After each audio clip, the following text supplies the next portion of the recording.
24 മണിക്കൂറും ജോലി ചെയ്ത് കഷ്ടപ്പെട്ട് നിങ്ങൾ മടുത്തോ? ഞാൻ ഈ ചോദിക്കുന്നത് വീട്ടമ്മമാരായ സ്ത്രീകളോടാണ് കേട്ടോ. രാവിലെ എഴുന്നേൽക്കുമ്പോൾ തന്നെ തുടങ്ങും ഭർത്താവിന് വേണ്ടി, മക്കൾക്ക് വേണ്ടി, കുടുംബത്തിന് വേണ്ടിയിട്ടുള്ള കഷ്ടപ്പാടുകൾ. ഇതൊക്കെ തെറ്റാണെന്നൊന്നും അല്ല ഞാൻ പറഞ്ഞു വരുന്നത്. ഇതൊക്കെ ചെയ്യേണ്ടുന്ന കാര്യങ്ങൾ തന്നെയാണ്. പക്ഷേ ചില സമയത്ത് നമ്മളുടെ നേരെ വരുന്ന കുറച്ച് ക്വസ്റ്റ്യൻസ് ഉണ്ട്. നീ എന്ത് ചെയ്തിട്ടാ? അല്ലെങ്കിൽ നിനക്ക് എന്താ ഇവിടെ പണി? അതുമല്ലെങ്കിൽ അമ്മയ്ക്ക് എന്നൊക്കെ നല്ലതായിട്ട് ചെയ്തൂടെ? ഇതെങ്ങനെയാണോ ഉണ്ടാക്കുന്നത്?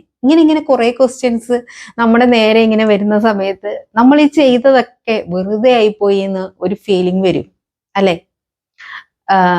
അതുവരെ നമ്മൾ ചെയ്തൊക്കെ അങ്ങ് ആവിയായി പോയ പോലെ ഒരവസ്ഥ.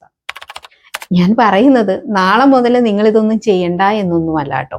നമ്മളുടെ കടമയാണിതൊക്കെ, നമ്മളുടെ സാറ്റിസ്ഫാക്ഷനാണ്, ഒക്കെയാണ്. പക്ഷേ ഞാൻ പറയുന്നത് എന്താണെന്ന് വെച്ചാൽ, നമുക്ക് വേണ്ടിയും സമയം കണ്ടെത്തണം.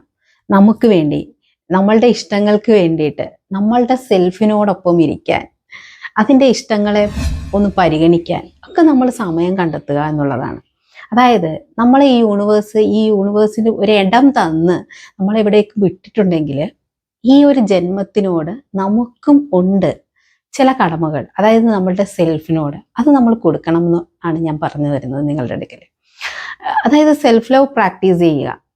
ആ സെൽഫ് ലവ് എങ്ങനെ പ്രാക്ടീസ് ചെയ്യണം, നിങ്ങളുടെ ലൈഫ് എങ്ങനെ ഒരു ബാലൻസ്ഡ് ലൈഫ് ആക്കണം എന്നൊക്കെ അറിയണമെന്ന് നിങ്ങൾക്ക് ആഗ്രഹമുണ്ടെങ്കിൽ തീർച്ചയായിട്ടും താഴെ കാണുന്ന നമ്പറിലേക്ക് ഒന്ന് വാട്സപ്പ് ചെയ്യുക.